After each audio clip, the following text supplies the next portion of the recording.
ઓમ ભગવતે વાસુદેવાય નમઃ.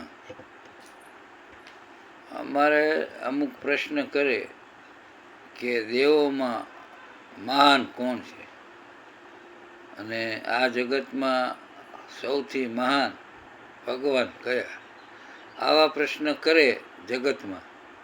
એટલે જ્યાં સુધી ભક્તિ યોગ હોય ત્યાં સુધી તો આપણે બધા એમ માનીએ કે મહાદેવ, દેવોમાં મહાદેવ મહાન. પણ બ્રહ્મા, વિષ્ણુ ને મહેશ એટલે આ ત્રણેય દેવો છે એ સાત્વિક, રજસ અને તમસ આ ત્રણ ગુણોના અધિપતિ દેવ છે, જે ભગવાન તરીકે જગતમાં પૂજાય છે. એટલે ભક્તિ યોગમાં આપણે જ્યાં સુધી હોય અને આપણા જે ઈષ્ટ હોય એ આપણા માટે મહાન છે. તમે જેને ભજો, રામાપીરને ભજો, શંકરને ભજો, વિષ્ણુને ભજો, બ્રહ્માજીને ભજો, માતાજીને ભજો, એ તમારા માટે જે સાધક છે એના માટે મહાન છે ને મહાન રહેવાય જોઈએ. પણ આ જગતમાં પરમ પરમાત્મા જે સૃષ્ટિના નિયામક છે, સૃષ્ટિના સંચાલક છે, એ પરમાત્માનું જ્યાં સુધી જ્ઞાન ના થાય ત્યાં સુધી પરબ્રહ્મ પરમાત્માનું તમને જે સત્ય સમજણ, શ્રદ્ધા, વિશ્વાસથી પરમાત્માનું જ્ઞાન થાય એટલે તમને ખ્યાલ આવશે. આ વસ્તુ જે રહે ને પરબ્રહ્મ પરમાત્મા, એ સદગુરુના જ્ઞાન સિવાય તમને એ જ્ઞાન પચે નહીં. તમને યોગ્ય લાગે એવા સદગુરુ કરી બ્રહ્મનિષ્ઠ ગુરુની શરણે જઈ અને તમને આ પરમાત્મા જે આત્મા અને પરમાત્મા એનું જ્ઞાન તમને આપશે. એટલે જો તમે બ્રહ્મા, વિષ્ણુ અને મહેશ, તો શંકર ભગવાન પણ તમે જુઓ આ સૃષ્ટિનું સંહાર કરતા છે અને વિષ્ણુ પાલન કરતા છે અને બ્રહ્માજી એનું સર્જન કરતા છે. એટલે આ વસ્તુ ત્રણેય સૃષ્ટિમાં આ મહાન દેવો છે. પણ આપણે બધા જે આપણી જ્ઞાન કક્ષા પ્રમાણે આપણે એમ માની કે ભેદ સમજીએ છીએ, પણ એકેમાં ભેદ નથી.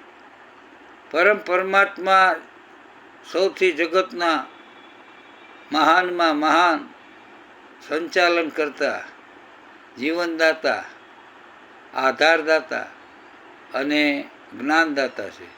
એટલે જો શંકર ભગવાન છે પણ એ ધ્યાનમાં એકલીન હોય છે તો એ પરમાત્માના ધ્યાનમાં હોય છે.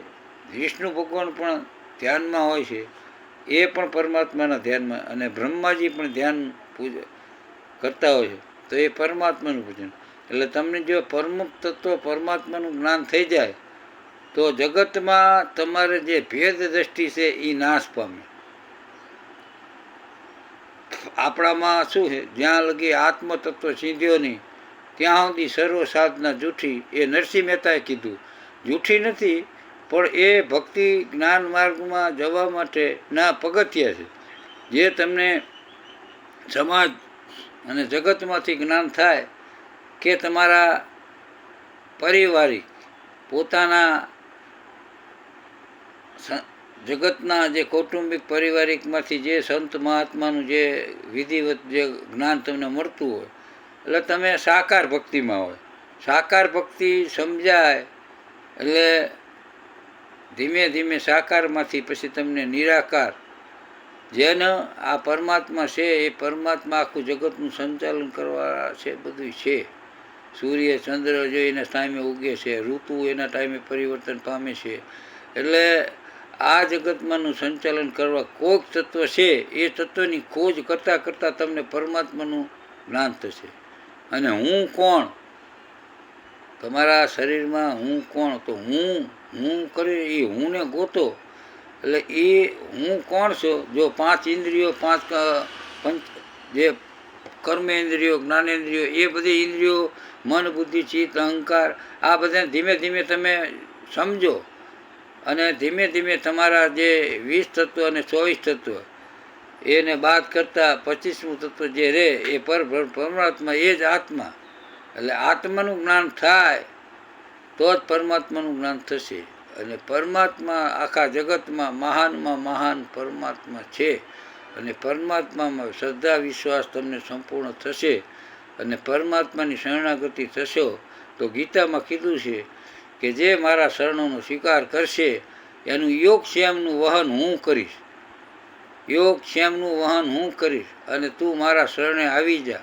બીજા ધર્મો છોડી અને તું મારા શરણનું સ્વીકાર કરી લે એટલે હું તને આત્મજ્ઞાન કરાવીશ. એવું કૃષ્ણ ભગવાને ગીતાજીમાં વચન આપ્યું છે. એટલે નિમિત્ત અર્જુનને બનાવ્યા, પણ જે ભગવાનની શરણાગતિ સ્વીકારશે એને પરમ જ્ઞાન થશે અને પરબ્રહ્મ પરમાત્મા જ્ઞાન વિશે સમજશે.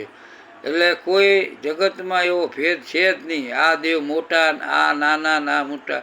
જેને ભજ્યો એ તમારા માટે મહાન. પણ આપણે એવી સંકુચિત બુદ્ધિ નહીં રાખવાની કે મારા દેવ મહાન ને હું. બધા જગતના દેવો કલ્યાણ કરતા છે.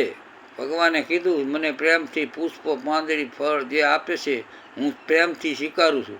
એટલે જે તમારી ભક્તિ હોય અને તમારો ભાવ હોય તો પરમાત્મા સાકાર સ્વરૂપે પણ તમને દર્શન આપે છે.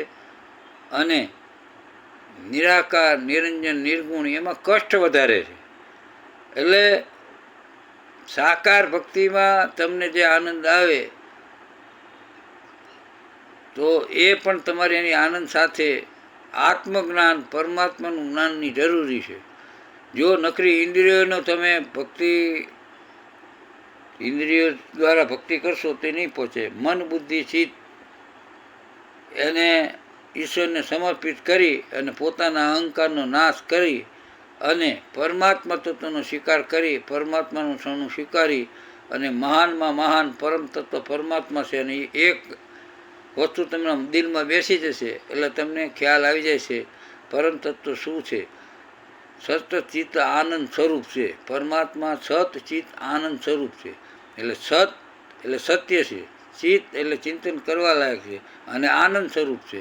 એટલે પરમાત્મા સર્વ દિલમાં વસેલા છે, સર્વ હર જીવમાં છે, હર જગ્યાએ છે. તમારા શરીરમાં છે, બારે છે, પણ વધારે તમારા શરીરમાં વિદ્યમાન હૃદયમાં થાય છે. એટલે પરમાત્માને ભજવા માટે પરમ તત્વને સમજવું પડે.